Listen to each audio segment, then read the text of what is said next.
Hello friends, lachha paratha અને crispy કારેલા બનાવવા માટે સૌથી પહેલાં કારેલાને આપણે આ રીતે કટ કરી નિમક નાખી તેને થોડીવાર માટે મૂકી દેશું.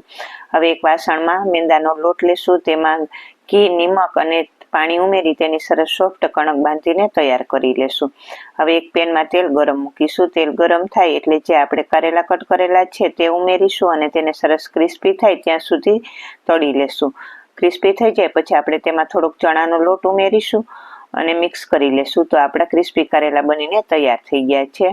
હવે આપણે લચ્છા પરોઠા માટે મોટી રોટલી વણીશું અને તેને આ રીતે કટ કરી ફોલ્ડ કરી અને પાછી રોટલી વણી લેશું અને આપણે તેને લોટી ઉપર ઘી નાખી અને સરસ ક્રિસ્પી થાય ત્યાં સુધી શેકી લેશું.